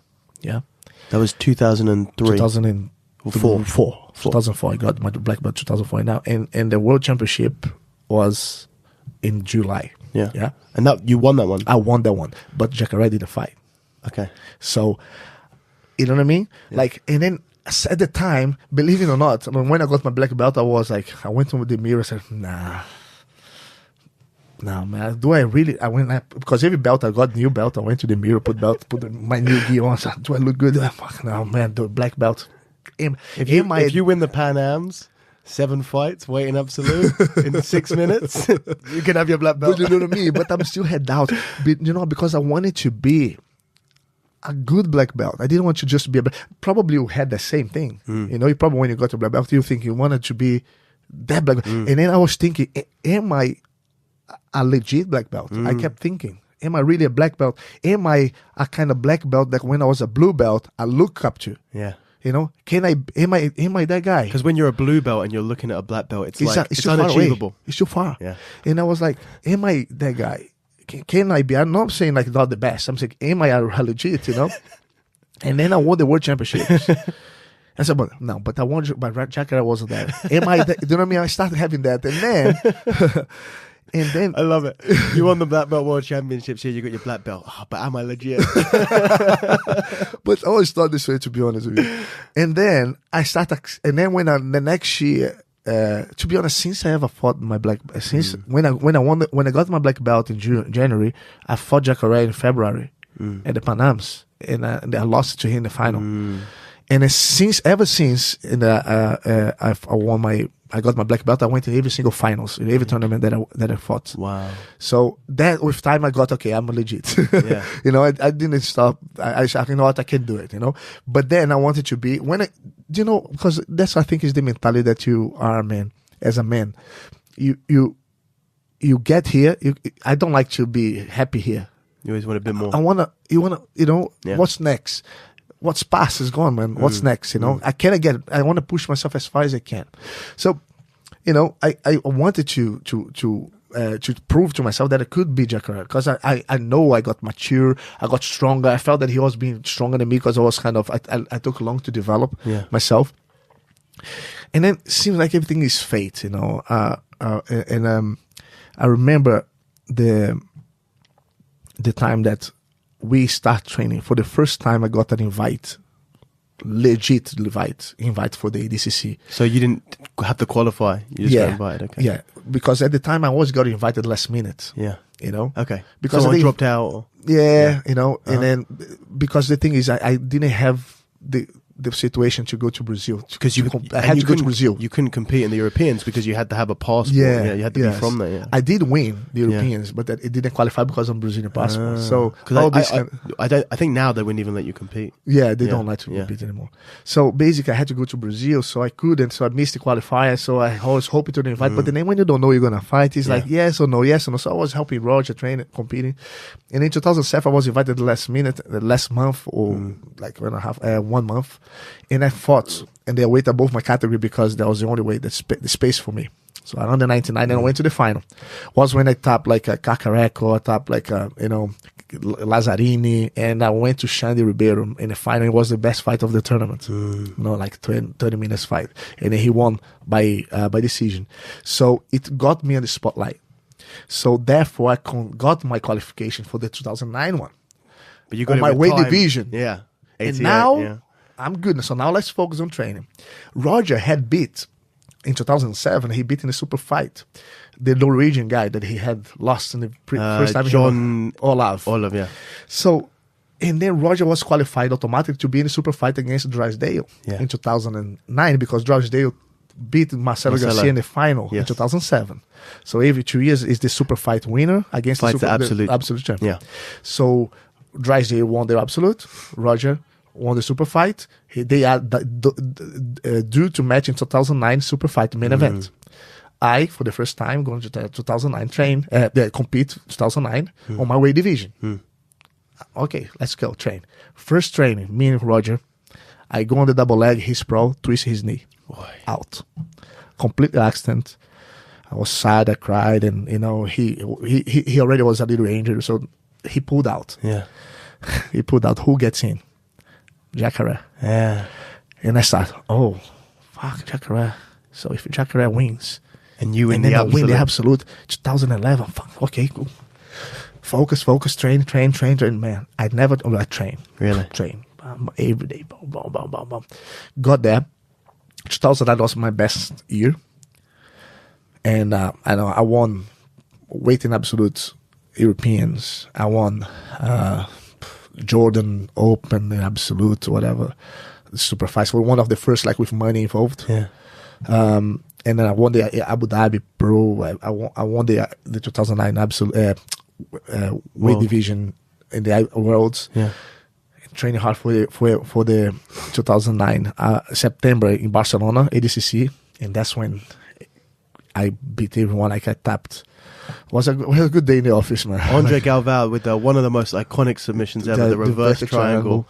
I got a very good. Lovato is a good guy. Very good. I love Lovato. I got with the first Estima lock. Yeah. Ever. I got Shandy in the final. And Marcelo Garcia with a arm triangle. So it was a great night. Like Vini Magalhães. God damn it, that's an entire career. Man, it's in one day. 2 days as a marathon. But then wait. Let me get this right. You submitted Lovato, Vini. Vini won by points. Okay. I no one could submit. No one could submit Vini. Especially hooks. No one could submit. Like no work. Nothing works, man. Well, I was there at 2011 when Verdum having the armbar. That's crazy. No one could submit Vini Magalhães. You submitted Marcelo Garcia. Shandy, and Galvão in the final. Oh my god! It was the first time that people submit 2 finals. So that was good. It's a good time, and it was the birth of the Estima lock and the inverted triangle. Great day, and Jacare beat Drysdale in the main event. So destiny brought us together in 2011. Yeah, in 2010 in your hometown. In my hometown. Yeah, hometown. 2010 went to train. Fell my head. I got tetraplegic for 1.5 million. Spent 24 hours without moving, direct to the hospital. This was your neck injury. Neck injury. I fell my head on a single leg. It was an accident. Yeah. Me and Andre Wiener, I went to a single leg. I put my head to the outside to try to take him down anyway, and he went to do a tomoe-nage, and I stop with myself. I wanted to stop the head so I didn't fall. I know you always used to do that. You always use the base with the head. Yeah. My God. It works until it doesn't. Yes. Yeah. I thought it's the worst feeling that I've ever had in my whole entire life. It's the feeling of you see your body dead. Wow. That's the feeling, really. Like the same sensation that you're having towards my hand. Imagine this is your hand and I'm touching. That's the feeling that I had. Yeah. You see, seems like someone else's arms. I said, no, this is not my arm. You couldn't feel it? Man, I thought it was someone else's arm. Wow. Because my arm was here. I passed out. Not passed out. I collapsed. Yeah. And then I couldn't move. My diaphragm was breathing by itself. Like automatically, I was talking and breathing at the same time. And I said, please bring my leg through my bag. And then bring my arm. The guy brought my arm. And I said, bring my arm.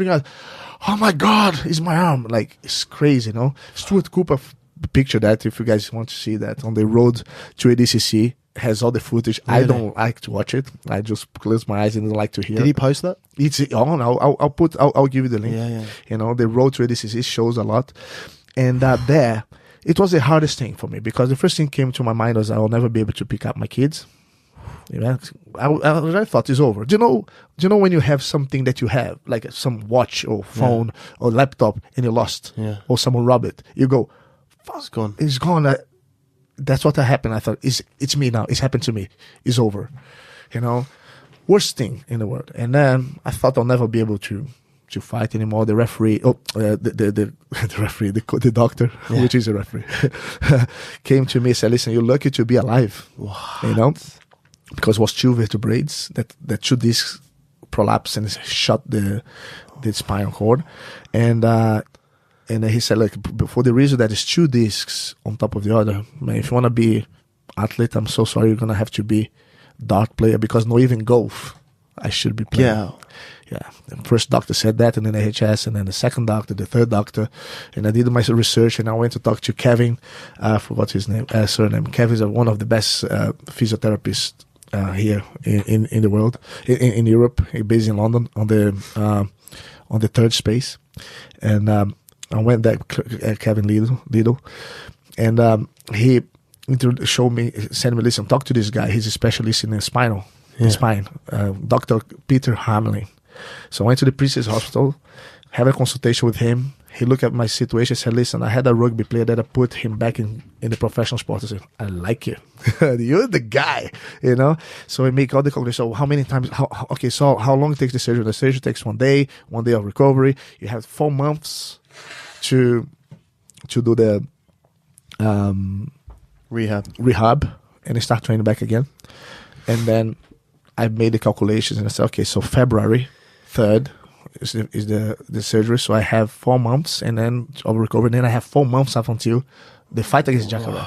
So everything was like, man, I cannot miss this fight. I need like that fight, by the sounds of it, was the most important fight of your life. Yeah, it was. Because to defeat Jacare just once proved that you were the best ever. Like that you were the best in the world. In the world at the time. At the time. Like it legitimized all of the world championships that you'd won when Jacare wasn't there. You just had to beat him once. Yes. And I had 8 months to come back from below zero, because after surgery you're below zero, and to be as good as I ever in my life. You know? But then, man, like honestly, since before, all I was thinking about is that fight. I want to do it, the surgery, on time, so I can have that fight. Because Jacare's fight, man, 11 September here.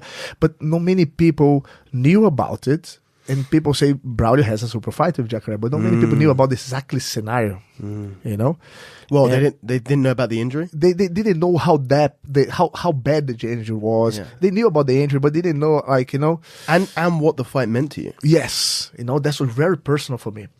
But that shows in the end, like every single day I woke up already. I filmed before and after. That's how I showed the mentality. I already was filming. I was doing like videos to document my progress. That's how much I really wanted. So I want to show that is possible. And then I went like every day physiotherapy, train. Went 4 months later, start training, focus. Man, I never trained so hard in my life, you know, for that day, you know. And then everyone expecting, you know, like maybe 2,000 people in my hometown. Come on, Braulio, you know, against Jacare, you know. It was one of the biggest challenge that I ever had, and a lot of people said to me, "Why are you doing this? You don't have to." You know, and which I understand, but I also, what I could prove that is it's not what people tell you, it's what you tell to yourself. You know, because people tell whatever they want. You don't have power over this saying. You know, but you have the power to what you say, tell yourself. You know, and I keep saying to myself, I will. And I dreamed about the moment. You know, I remember feeling during the training, lifting my hands up, you know, all that thing, you know, visualizing the winning. Man, it's crazy. It was a half an hour of war, you know. And I didn't score the points because I didn't hold him for 3 seconds, but for the back take, I got the 3 points for the back take. But on the beginning, I took him down. Which I ever seen nobody taking our Jacare down. Great wrestler, great stand-up. Yeah. And I managed to take him down. Didn't hold. Didn't hold for 3 seconds. He touched ground, but if was in judo, he would be ippon. No, you know, like, but Jacare, I'm a big fan of Jacare. You know, like, I have nothing against him. We are good friends. It's just like that challenge that you put yourself. Come on, and he helped me to be who I am. in the gym, because I remember how much I wanted to go there. So Jack is going to be there. I need to be strong this time. I need to be better this time, you know. But and when he stopped, I carried on doing what I did, and I'm happy that we fought in the no-gi, which was what he was doing at the time, you know. And still, man, like, he beat Joyce Day, like, you know, but he's tough, and I was so happy that I actually could prove to myself that I could beat him. So what was that like, having your hand raised after that fight? It was very emotional. It was very big relief. It was crazy, you know. It's funny. It wasn't. It meant a lot to me because I improved. I discovered myself a lot more, and I could pass it on a message, right? But it's weird because it's not much difference than when I won the Panams in 99. Yeah, it's not much difference. It's the accomplishment feeling. Yeah, it's pretty much very similar.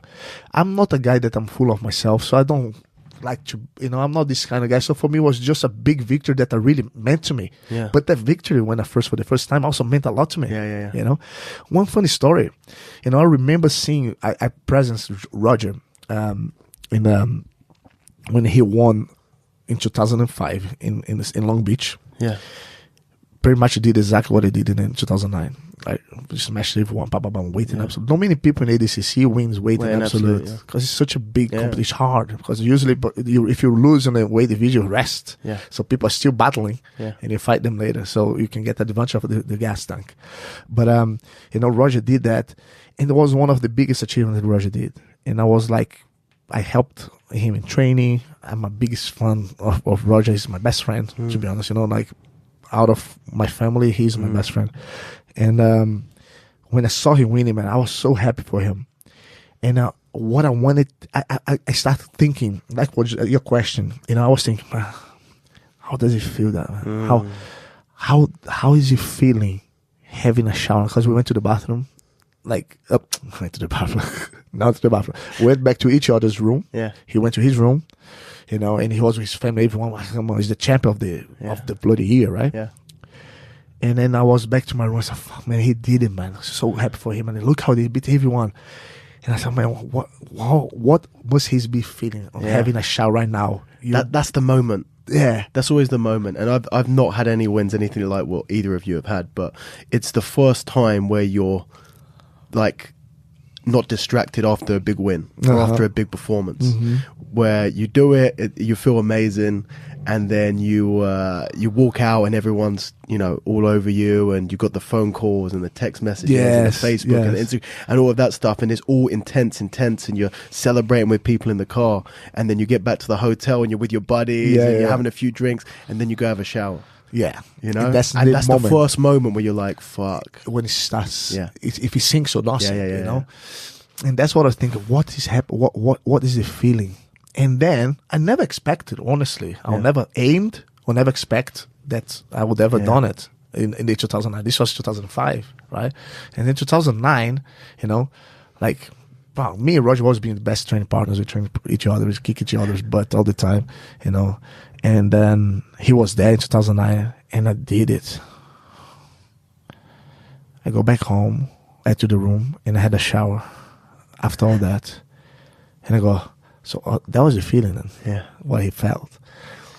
And I felt weird on the next day, on Monday, because I didn't have nothing planned, nothing booked. Everything was for that day. Everything was like the world will end that day. Yeah. And I was scared of flying back because I thought that was my mission in life. I was afraid to fly back. Yeah. I was, man, I don't want to fly. I don't want this to be it, you know? Yeah. Because when you lose, you go back. I'll get him next time. Yeah. You know what I mean? You have a pub, and then I kind of got a little bit lost in limbo there on the Monday. It's a really strange, very weird feeling. It's a very strange feeling that I think a lot of people don't understand, and I know that I definitely feel it after I have a big fight, a big tournament, especially if you travelled somewhere to do it. The day after is very strange because you didn't plan. But like I don't know, you get like a bit of a come down. Actually, yeah, it is. It's a come down. Because, and I remember after, I'd say the biggest tournament I ever did was the Quintet Quintet 1 when we were in Japan. And we won the whole tournament. And I remember that. And good team though. I got the fight. Amazing team. Absolutely. You know, and I fought Sakurabu as my hero. And, my God. And that night was, you know, it was probably the greatest day of my life. Well, would be, man. And then you wake up the next day and you just like put your trousers on the same way and you fucking sore and you walk out and you get on the train and nobody gives a fuck. And it's a very, very strange feeling. It is, because it means so much to you. You know, but then the life goes on. It just goes on. It's just another day in the. And I mean, nobody's gonna be talking about this for the rest of their life. It's gone. It's over. I don't know, man. I think people are still talking about what you did for the rest of their life. But it's really interesting to me that you feel the same. Is that? Do you know why? Because the thing is, everything has a plan. Like in ADCC was the last tournament of the year in 2009. Yeah, because I had the Europeans, I had the World Pro, the Jordan, the Worlds, ADCC. And because at the time didn't have the World's Nogi yet. Yeah. And you go, oh, I planned everything up until that day. Yeah. But on Monday, there's no agenda for the training at 12 o'clock at the time because you don't need to anymore. But I had planned yesterday for the weigh-ins, for the rest. You know what I mean? Like everything has when I get there in Barcelona, I'm going to train. Before you were training every single day, resting for a purpose. Yeah. And everything goes, is that it? Yeah. And when you look back, when I was looking back in 2009, I couldn't get much better. You couldn't win in a better way. But the thing is, and everyone understands this, the ADCC is the Olympics of grappling. It is the most important tournament in the world, in my opinion. I think for the majority of people, I do value it above the World Championships. Yeah. I think when you look at it, the World Championships is the biggest thing you can do in the gi, and the ADCC is the biggest thing you can do in grappling. And to win the absolute division is when you win the absolute division, you're the greatest grappler in the world today. Yeah. That's what happens. To win weight in absolute is the biggest thing that you can do. So it's just a crazy thing to get your head around. Yeah, I still sometimes when I stop to think, it still don't click. Yeah, you think, is that really happen? You know, because the next day you're still the same guy. Yeah. It doesn't change. You know, and maybe because we also foot on the ground people, no? Because there are people who change, even winning a little local team, a little local competition, they started walking different. You know, and I didn't want to be that guy. Yeah, you know, I'm really realistic person. So man, it was an amazing feeling. It was the best achievement in terms of tournament. Like wow, it was. You know, it cannot get much better than that. You know, but was very, very, very, very weird in the end. You know, so one of the questions that I really wanted to ask you was, what was the biggest moment in your grappling career? And kind of from what we've just been talking about over the last 20 minutes, was it that 2009 or was it the 2011? I think 2009. I think those main ones was that we spoke about. I think that's what we spoke about. Yeah. It comes natural. It's probably the three pinnacles of my career. That first ever win? The first win. Then the brown belts won. Yeah. Okay. I can. And then came to, for example, the worlds that I won the first. It wasn't the same. Yeah. I won the world championship 2004, but I don't have the same. I don't rate as much as. Was that ADCC. Because Jacare wasn't there? Yeah, because Jacare wasn't there. That's so crazy. Yeah, that really is crazy. You know, and then I won twice, but Jacare wasn't there, man. Yeah. Like I won 3 times, and then but you know what I mean. That was it. And in 2009, Jacare wasn't there, but everyone else was there. Yeah, you know, so that was achieved. That was big win. You know, so in terms of. It's just wild, man. It's just like you're standing top of the podium, world championship, biggest thing that you can accomplish in the gi. You're like, yeah, but I didn't take out Jacare. Yeah, I did think this one. That's crazy. Because I was thinking, what if he was here? And he's still my same age. In my generation, he's not here. If he was here, what would happen? You know. Now I know that I could. You know, so I feel more comfortable about all my titles. Yeah. You know what I mean? Makes more reassurance. But the 2009, you know. It was the ADCC was the biggest tournament, I think. Being in the Jacare was personal achievement, you know, not biggest achievement, that personal because that was me against myself in many ways up until I faced him. you know, because of the surgery and stuff, you know. And of course, you know, winning the world weight, middleweight, and then the world's heavyweight, you know. Shandy as well, beating Shandy, the Europeans, and the absolute was a big. Oh, you know what? I'm getting there, you know. Yeah. To be honest, nobody won more than 2 times the European Championships. You won. So I have 2 titles. Yeah, two in the absolute. I think you have 5 or 6 altogether. 5 altogether. Yeah, 3 weights. I believe you hold the most. Black belt I think so. European still Championships. up to date. Woohoo! Put me back in the ranking, mate. But yeah, you know, like it's been a beautiful journey. You know, Jiu-Jitsu has a special bond. You know, we practitioners of Jiu-Jitsu, we had such an amazing bond between ourselves, like a big family brotherhood, you know, respect. You know, Jiu-Jitsu brings that more than any other martial arts. Yeah, you know, and we have been traveling so many places with the team, you know, all the sorts of Andre Galvão, Shandy, Marcelo Garcia. We kind of became kind of friends, and we share so many good memories and sad memories. It becomes experience in the end of the day, and make who we are. You know, have you ever thought about why Jiu-Jitsu is so have that bond? Have a think about that? I think there's something very true to Jiu-Jitsu. You know, you can't hide exactly that you can't be fake. Exactly, you cannot. You can be fake up until the point where you go roll. You know, exactly. and then it changes. You can put on whatever belt you want, but then you're going to get challenged, and then the reality comes in. Correct, and also that's where there is no rich or poor. There's no race. There's no religion. Yeah. There's no good looking or ugly. Yeah. There's no fat or fit. Yeah. You know, that's real. You cannot. That you said you cannot. It's true. Yeah. It's truthful. And also one thing that I was noticed as well with my career, Jiu-Jitsu, we create a bond with the persons more than just touching each other, but in an energy field as well. Because if you put yourself in situations that the person could easily just kill you. Yeah, you got to trust them. Yeah. But you gotta trust him, and then it goes on both ways. Yeah. Because when he trusts you, when you trust him, he also feel that you trust him. So he trusts. He trusts you back. Yeah. You touch, you let it go, and it becomes that extra level of bond. Yeah. It's not just physical training. You know, it's that extra level of energy bond beyond, and that's why it's unique. Jiu-Jitsu is so unique, man. I agree with you. 100%. And I do believe, I truly believe what Master Carlos Senior said. If everyone in Jiu-Jitsu in the world did Jiu-Jitsu, the world would be a much better place. And that's what is my mission now, is to spread, you know. Yeah. Everyone has your flag. You have your flag. I have my flag. Roger has his flag. But we're doing everything to push Jiu-Jitsu. Jiu-Jitsu to spread to as most people as possible in the world. Yeah. By doing that, we're changing the world for the better. And I believe truly. Yeah, I believe that as well. It definitely is a unique thing. I think you always had that moment where you feel, I just think Jiu-Jitsu is special because that's what I do. But I genuinely believe that there's something to the you know, I've spoken about it with other people on the podcast, but the connection between actually violence and connectiveness is very, very close. And the beauty of being able to submit someone without really hurting him. That's like, it's a masterpiece. Yeah, you know, it is.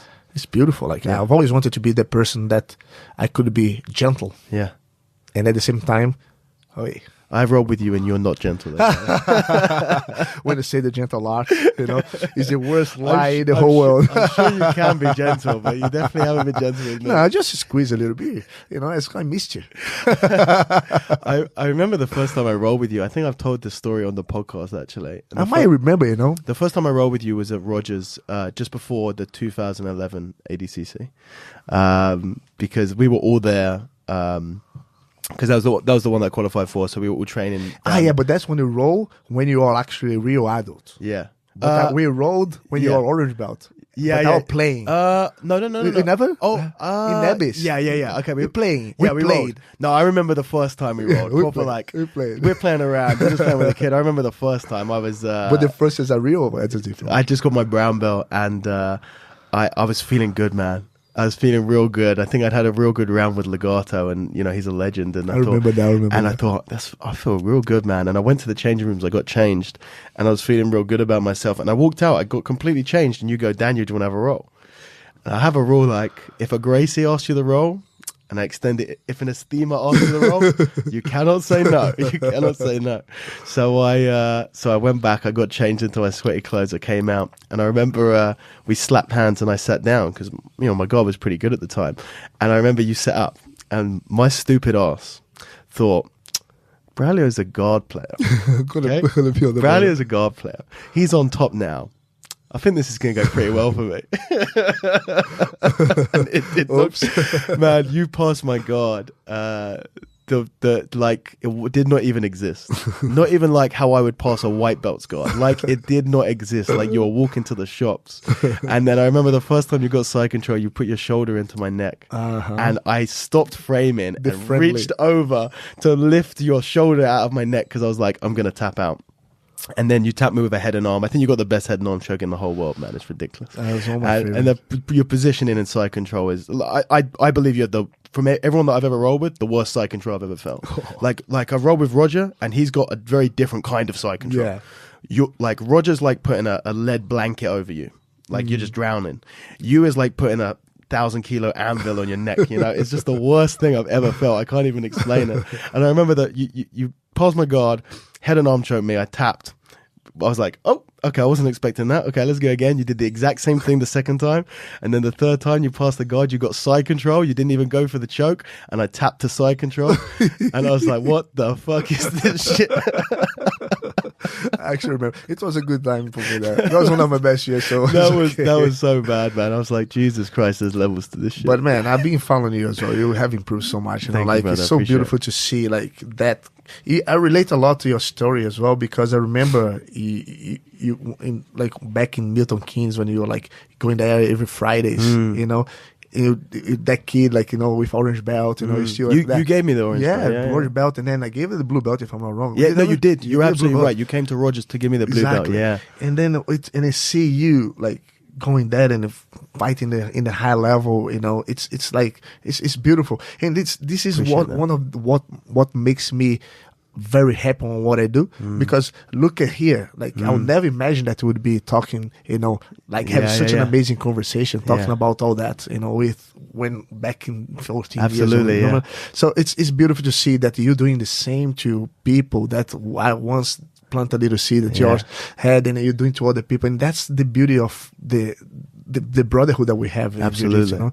And again, man, like, you know, it's beautiful to see that when I first came here to UK, back when I was with Roger, you know, then Roger came first, and then Philip Souza and me, and then like the guys from the Carlson was already here when I came, you know, like Simon, you know, Dicky, and then also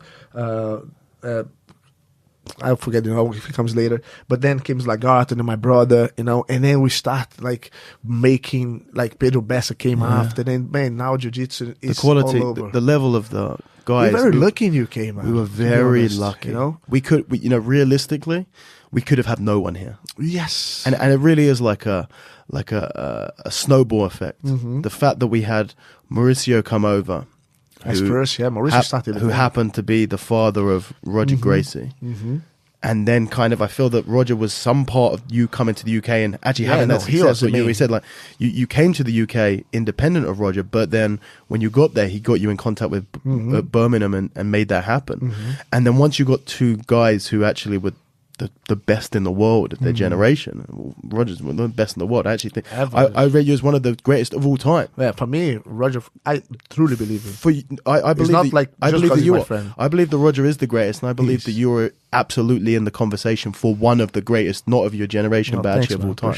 You know, and even talking today, I knew your accomplishments, but even talking about what you've done in more detail, it only goes to cement that even further. One of the greatest ever, and because of that, it's like a magnet, and then more people come, and it gets stronger and stronger. Likes, huh?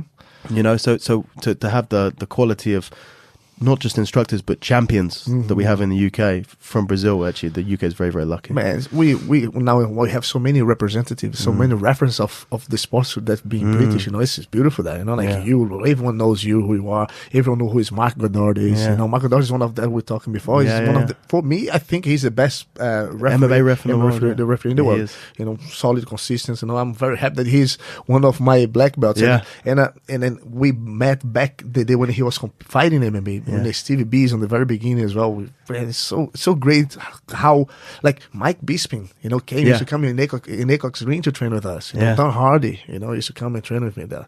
You know, and see all those guys becoming a legend. And it's so beautiful to be part of it and see that, you know, all good guys, all good references, you know. I'm so pumped to what this new generation will bring in the future. Very soon, man, you'll see many champions in Britain, man. In the world, you'll see it's coming. I believe so. Man, how you doing for time? What time do you need to leave? I'm gonna have to go to wrap up very soon. Because I need to go to a meeting, and then I have a flight to catch to Moscow. Okay, brother. Tonight. Okay, should we leave it at that? Yeah, let's miss it. Then maybe we do a part B. I want to come again. I love that. You know what? I've got a lot of stuff that we haven't even touched on. I just think to hear your story, like we've got a lot more to talk about. And if you wanted to come on again, I'd love to. Man, I'd love to have you on again. But actually, the flow and actually, you know, we've kind of got the whole story here. We managed really, really nice. Figured out very good. At least for the first part was good. Definitely, it's a big man. I love that, man. So cool. Yeah, thank you very much, brother. Thank you, brother. I really appreciate it. No. I'm so privileged to have you on, and man, proud if you'd like to come back and do one again, I'd be thrilled. I'm proud to see what you're doing, man. Very like when I see like people talk, man, you need to go to the Go Ape, like the guys from the Lion King. I'll send my regards, you know, like you know, it's so good to see. You know, you become a voice or representative here in the UK. It's a big reference, you know. Like building your way, I'm building our way in everyone game. Yeah. Everyone's happy. Absolutely, man. Thank you very much. Awesome, brother. Thank you, brother. That was wicked, awesome, man. Yeah. So cool. That is it, guys. I hope you enjoyed that episode. It really was an incredible experience being able to sit down and talk to Braulio and get his entire story, which really is quite an incredible story. So I hope you guys really enjoyed that. As usual, if you want to get in touch with me or the podcast, then you can email me at podcast@raspberryape.com. You can catch me on Twitter or Instagram at raspberry_ape. This and many other podcasts and other videos on my YouTube channel, which is youtube.com/raspberryape, or my website, which is raspberryape.com. And if you guys like this episode, then go over, if you're on iTunes, and leave me a review, because why not? Also, thank you very much to our sponsors, Yoga for BJJ. Use code word APE or go to yogaforbjj.net/ape to get a discount. And you can also check out their 14-day free trial. I will have the link to that in the description to this podcast. I hope you guys enjoyed the episode, and I will catch you next time. Take it easy.